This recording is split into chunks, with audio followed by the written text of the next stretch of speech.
Alright guys, today we're going to take a look at something called electromotive force and standard reduction potentials. This basically picks up where we left off after our last lesson. That was on the basics, the intro to galvanic or voltaic cells. So some of this can get a little bit tricky, but we'll go through it and work through it, and hopefully you find out that it makes a little bit of sense at the end, and you don't struggle with it too much. Okay, we're going to start off with a review of galvanic or voltaic cells real quick, and then move on from there. So, this matches up with your notes in your packet, so you can take notes as you watch this. Voltaic cells are a spontaneous flow of electrons. So those electrons move spontaneously from one part of that cell to the other part. From the anode to the cathode is always that electron flow. Okay, so just a picture of one here where we have our anode and cathode and our salt bridge in the middle, which you learned a little bit about. Okay, so take a look at some rules here and review those for voltaic cells. The anode, we consider that the negative side because that's our source of electrons. So it's might be a little weird because the electrons flow from this side, so you wouldn't think it would be negative. But we assign the anode as the negative side because it's that source of electrons, and electrons are, of course, negative. So here's an example of an oxidation reaction. So we have X yields X2 plus 2 electrons. So you can see here that the 2 electrons are being lost. And oxidation is lost from that little saying, oil rig. Oxidation is lost, and reduction is gain. Okay? So oxidation is going to occur at the anode. I remember that because both the A and the O are vowels. So I don't know if it's a good way or not to remember that, but that's how I remember it. Another way to remember it is this little picture down here, where we have a picture of an ox. So AN stands for anode, and ox stands for oxidation. So I sometimes say that to myself too. Even at this point in my career, I still say an ox or red cat, and you'll see what I mean by red cat in just a second. Because if you look at this equation, you have X yields and then an ion. That ion is going to be in solution. So the X is your solid piece of metal. That solid piece of metal is turning into an ion, and 2 electrons are being lost. So that means the mass of your electrode is going to decrease. So eventually, the anode would go all into ions and those 2 electrons being lost. You wouldn't have any of that solid metal left. Cathode is basically the opposite. So we consider this the positive end because that's where the electrons are flowing to. You can see cathode, the T looks like a positive sign if you want to remember it that way. Electrons flow from anode to the cathode, and you can see that this is going to be reduction. So reduction, our red cat, so reduction, red, happens at the cathode, cat. So simple way to remember that, an ox and a red cat. Mass of the electrode will increase on this side because you have your some element, right, some ion here, Z2 plus 2 electrons. You are gaining those 2 electrons. Remember that reduction is gain, that rig, RIG, and then you make solid Z, whatever element that may be. Okay, so that is your general overview of a voltaic cell. A couple main rules here. At the anode, the electrons are products. That's what oxidation reaction looks like. We just went over that on the previous slide. At the cathode, electrons are reactants or reagents because they are being gained, right? So if you are gaining something, it's on that reactant side. And number 3 is kind of a silly rule, but electrons cannot swim. What's that mean? Electrons can't go through the solution. The electrons have to travel through some external means, and that is going to be, in our case, a wire. Okay, so some wire that conducts electricity very well, where the electrons flow easily. So that's where the electrons are going to move. That's how they're going to move. Electrons cannot move through the solution that you guys have. They can't move through the salt bridge. It doesn't work that way. The electrons have to move through a piece of wire. So that's a really important rule to remember, and that's something that students sometimes make mistakes with. They think electrons could swim through the solution or go through the salt bridge, and that's not the case at all. Okay, so we will review the salt bridge a little bit on the next slide, I believe. And I don't think this is in your notes anywhere, but just kind of neat to see what some of the salt bridges look like. So in this case, on the upper left-hand corner, a salt bridge could be simply a piece of filter paper soaked in some ionic compound or some ionic solution. You can have, down here, you could have like a gel salt bridge. There's a little gel or disc in here. Some cotton or some, like literally a paper towel, and your ionic compound in your salt bridge here in this little U-shaped glass tubing, or you can have this like a porous cup. I have a bunch of these at school, and you have one solution inside here, the other solution inside the beaker. You put the porous cup, which is your salt bridge, allows ions to flow through that inside that solution. Hook up your wires, and you can get some voltage passing through there. Okay, so the gel one is here. Sorry about that. And here's your porous disc. You could have this fancy piece of glassware where you have that porous disc in between. The porous disc is really the same material that this ceramic cup, porous ceramic cup, is made from. It's in between there. Ions can flow through. Okay, so all those things look like a salt bridge, or they are a salt bridge. So why do we need that one last time? You have a general voltaic cell pictured here, and you have a zinc anode, and it's turning into zinc ion and 2 electrons. So what's happening over here? You're creating a big surplus of Zn plus 2. Well, what's that going to do? That's going to create a big positive surplus at that electrode, right? So we need to cancel that out because you want the overall solution to remain neutral. So your salt bridge, you have 2 very inert, unreactive ions. In this case, you have NaCl. And you're going to have the negative ion flow into this cell over here, where you're creating your Zn plus 2. Okay, so you're going to have your negative ion flow that way. In that case, it's the Cl minus. And on the other side, you have your Cu plus 2, adding your 2 electrons. You have your reduction occurring over here. So you're creating solid copper. So the mass of this electrode is going to increase. And what's happening? Well, you're getting rid of the Cu plus 2. Okay, so that Cu plus 2, you're getting rid of that. So that half cell is becoming more negative. Well, you want to balance that out by making it more positive. So the positive ion is going to flow through your salt bridge into that cell, okay, or into that half cell. I always have a question about, like, okay, what happens if you run out of ion in your salt bridge? If you somehow ran out of salt in your salt bridge, the cell would shut off because you would have a buildup of positive and negative charge in your 2 half cells. You don't really see that too often. But you could see a question, every now and then asking you what would happen if that salt bridge, like if the ions were depleted. There's really a surplus of ions, so it really doesn't happen. Okay, so let's talk about cell EMF. 2 questions in your packet here in your notes. What happens when sodium is placed in magnesium nitrate, and why? And what happens when nickel is placed in lithium nitrate, and why? So the question I have here to start out with is, what type of reaction do you have for both of those of our 5 categories that we talked about back in Chem 1? Okay, well, both of those are obviously single replacement reactions. And the reason why the first reaction would happen is because you need to look at the activity series. That's one of our cheat sheets from Chem 1. Sodium is higher than magnesium on the activity series, so it has more willingness to react.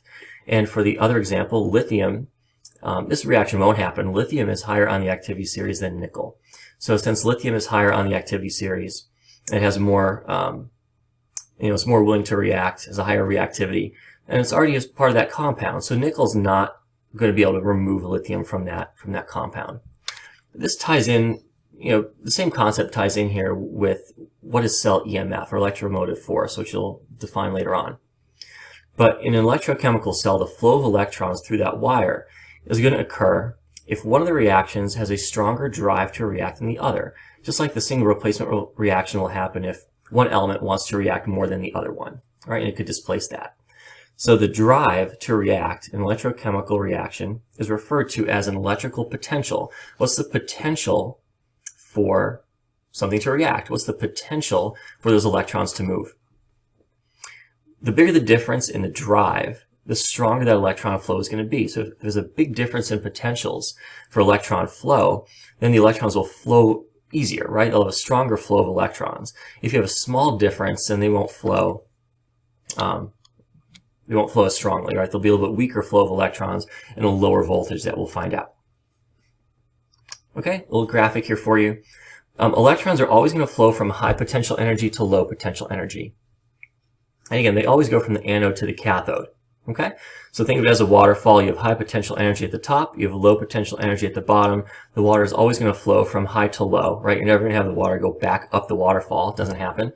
So motive force and voltaic cells work the same way. You're going to have a flow from high potential energy to low potential energy. So let's see how we figure that out. Okay, so a couple things to jot down here.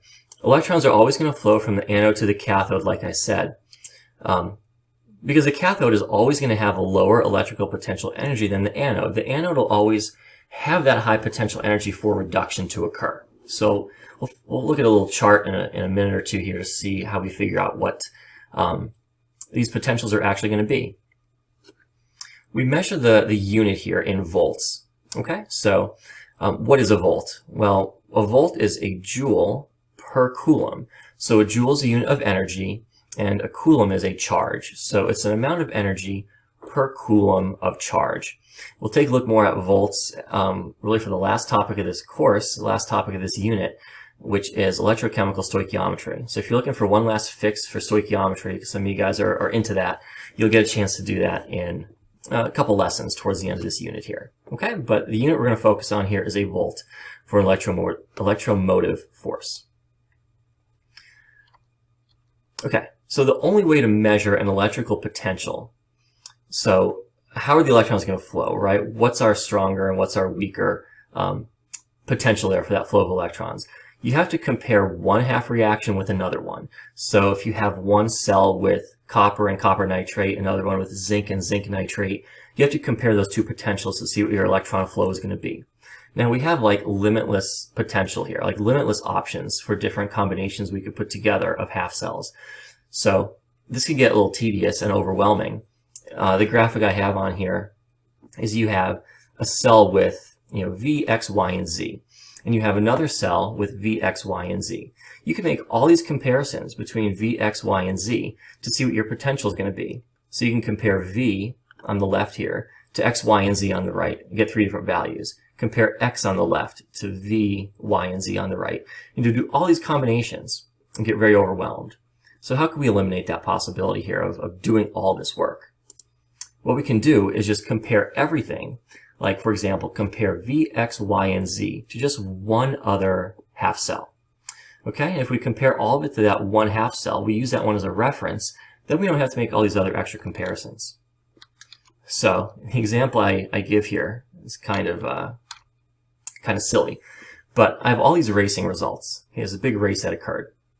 James against Josh, and Jared, Jacob, Josiah, and Jeremy. Okay, so instead of comparing all these different racers to each other, we could try to compare all of them to one racer. So let's see if we can answer some of these questions, and it'll make this hopefully make sense to you guys. So who would win if Jacob raced Jared? So take a look at the questions over here and see if you come up with an answer for that one. Okay, now take a look at the next question. Who would win if Jacob raced Josiah? Okay, next one. Who would win, and by how much, if Jared raced Jeremy? Okay, last one. Who would win, and by how much, if James raced Jared? Okay, guys, so you probably noticed on that previous slide when you were looking at all those racers and the results that you probably compared a lot of them to Josh, right? You didn't have results for a lot of the individual racers against each other, but you had a lot of the results of those individual racers against Josh. So what you did was you used Josh as your reference, okay? Instead of having all those different results there, you have all the results versus one person. Well, in order to figure out standard reduction potentials, we do the same thing. We have to pick one half cell, one reaction that we're going to choose as our standard. What are we going to compare everything to? The one we compare everything to is a hydrogen half cell. Okay, so we call that the She electrode. It's a standard hydrogen electrode. You can see a picture of it here. It has a piece of platinum and some hydrogen gas in a tube in a certain solution at a certain temperature. And again, we call it the She electrode. So we compare everything to that, and we could come up with a list of reduction potentials based on everything compared to that She electrode or that standard hydrogen electrode. Okay?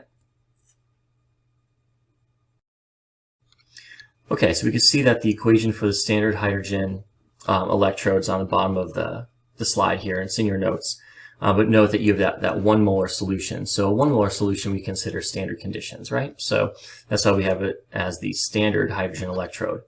What we can do is look at the difference in electric potential of any reaction. The one that you guys have on the slide here is a zinc half cell compared to the She electrode. Okay, so you have a zinc half cell over here, you have your She electrode over here, hook it up to a voltmeter, you get a reading. That reading is your standard reduction potential, because we're going to consider these at standard conditions. So we'll look at non-standard conditions in a different lesson, but for now we're looking at standard conditions only. You can see that the reduction potential between these two half cells is 0.76 volts. So if you guys take a look at that cheat sheet that you either got in class or it's linked on the roadmap, you can click on that and print it out. You 100% need that for the entire rest of this unit. You can't really do anything else without that. If you look at it, you have a ton of half reactions, right? And notice that they're all reduction half reactions. This is just a small snapshot of that on the screen here, but you guys have the full version hopefully in front of you now. You have positive standard potentials at the top, and you have negative potentials at the bottom. So what does that mean? It means the highest driving force, the guys that want electrons the most, right? Because reduction is a gain of electrons. So on this list you guys see here, fluorine, the F2, it wants 2 electrons really, really bad. That makes sense, right? Because fluorine's in group 7, and it's only 1 shy of an octet. So since it's F2, you have 2 of them, you need 2 electrons. It's a 2.87 reduction potential. So its drive for electrons is 2.87 volts. Compared to what though? Compared to the She electrode right here, okay, in the middle-ish part of this. If you look down at the bottom, lithium plus an electron, or Li plus 1 plus an electron yields lithium solid. That's not really going to want to happen here compared to the She electrode, right? So compared to the She electrode, that's not going to happen. That reduction won't happen as much as the reduction will happen in the She electrode. Okay, so again, all these numbers are compared to that standard hydrogen electrode. So the question I have is, why is the standard hydrogen electrode 0?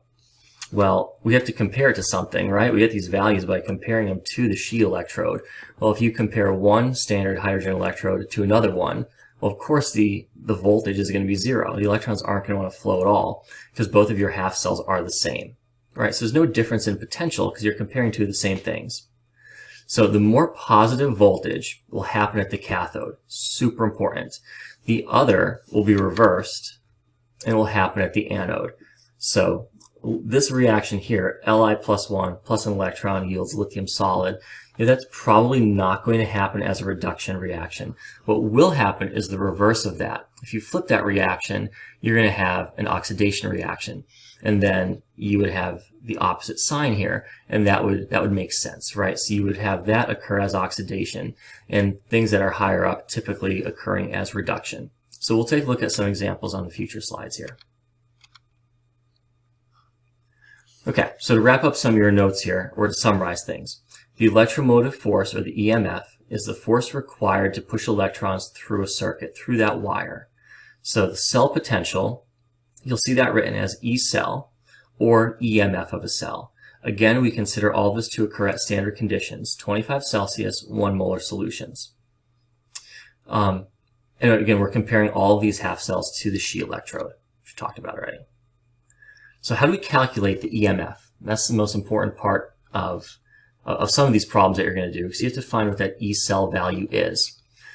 You're not going to have a half cell versus a She electrode. Like, you're not going to see a problem like that because you already have the answer to that. All of your values on that reduction potential table you have are compared to the She electrode.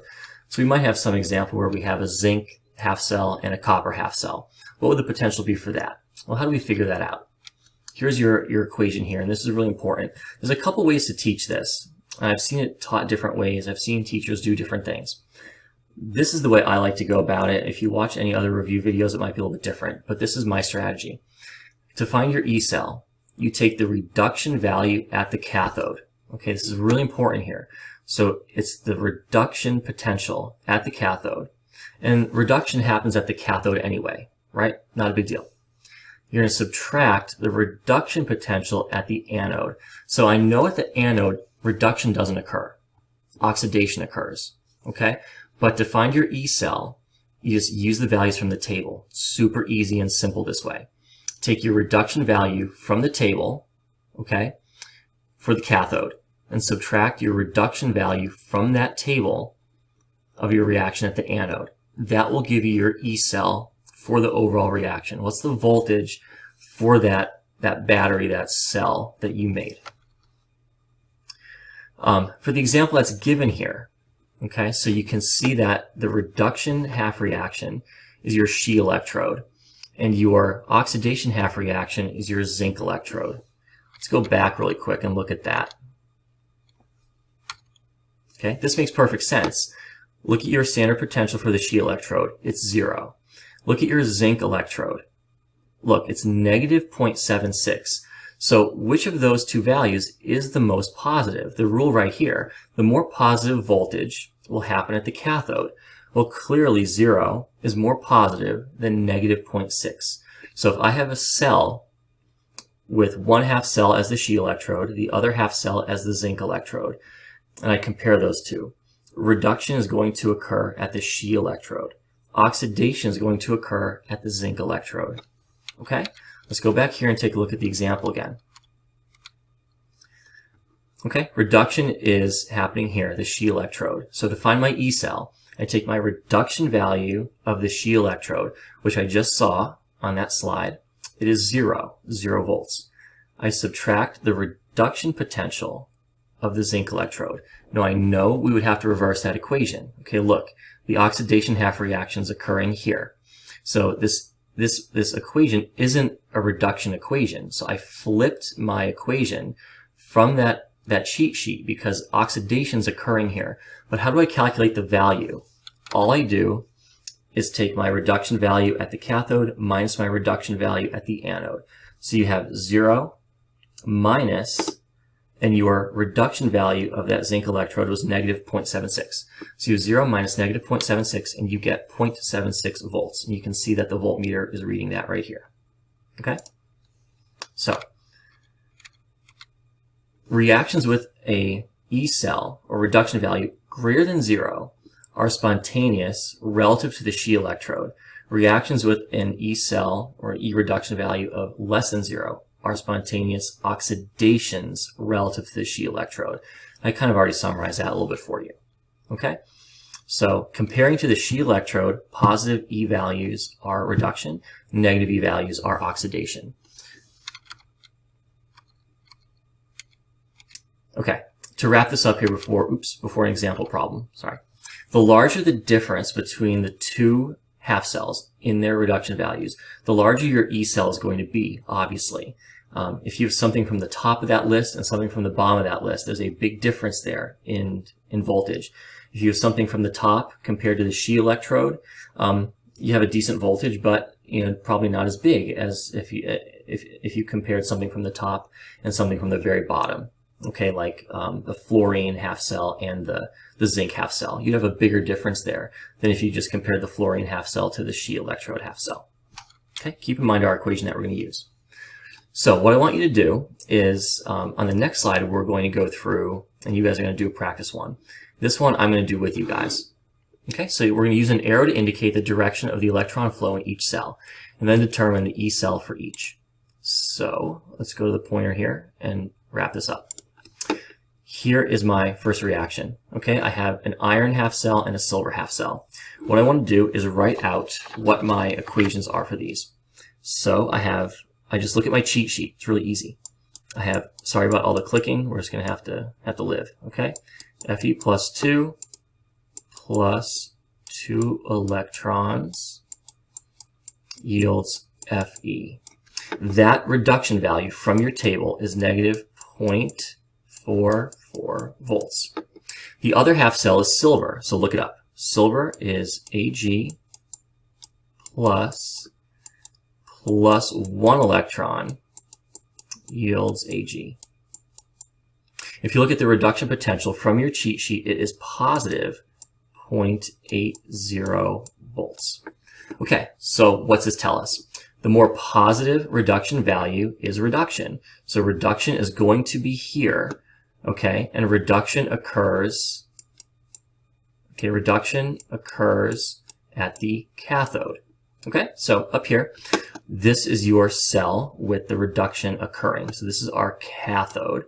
And this is going to be oxidation, has to be. And that is going to occur at the anode. All right, so here's my anode. Okay, so how do electrons flow? We just learned about it. Electrons flow from the anode to the cathode. So that's where we're going to draw our arrow. And now, finally, determine the E cell. The E cell, if I can fit it in here, is your reduction value at the cathode, 0.80 volts, minus your reduction value. Okay, now I know oxidation is occurring here, but it's your reduction value at the anode. So it's minus your reduction value at the anode, which is minus negative 0.44 volts. That gives you, if I'm doing some math here correctly, you get 1.24 volts. Easy. Okay? Very spontaneous. You want a positive voltage for it to be spontaneous. Okay? Try to do the next one. Same way. And let's see what you get. Okay, for this last one, we have our two reduction reactions here. Okay? And I have a reduction potential for the tin electrode as negative 0.14 volts, and the aluminum electrode is negative 1.66 volts. So, which one of those would prefer to go through reduction? Well, if you compare the two of them, you know, none of them want to go through reduction in comparison to the sheet electrode, but we're not comparing that in this cell, right? So the tin has a negative 0.14, aluminum negative 1.66. Our rule is the more positive value when you compare two half cells is going to be the reduction reaction and the reduction value. So it's very obvious that the tin half cell has the more positive voltage, right? So that is going to be reduction. And reduction occurs at the cathode. So I labeled my cathode here for my tin reaction. My anode then has to be the aluminum half cell, and of course my electrons flow from anode to cathode, so I have my arrow going from the aluminum to the tin half cell.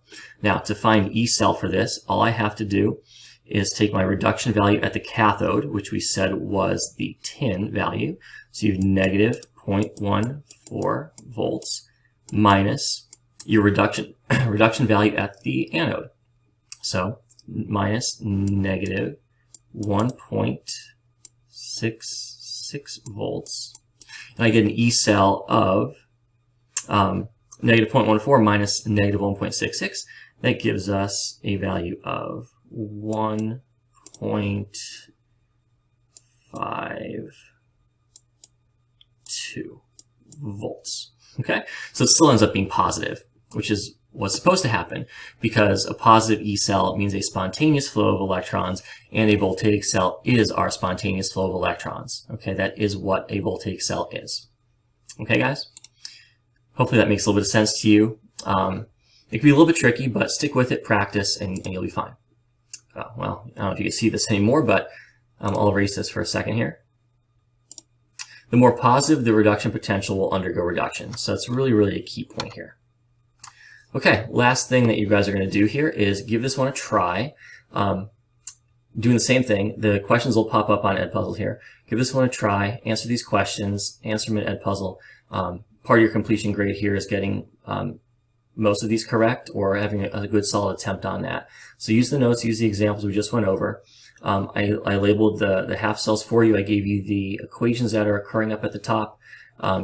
I kind of already given you a hint in terms of what's oxidation and reduction there. But anyway, take a look at this, answer the questions, and if we have any issues, we will go over it in class on a separate date. All right, thanks guys.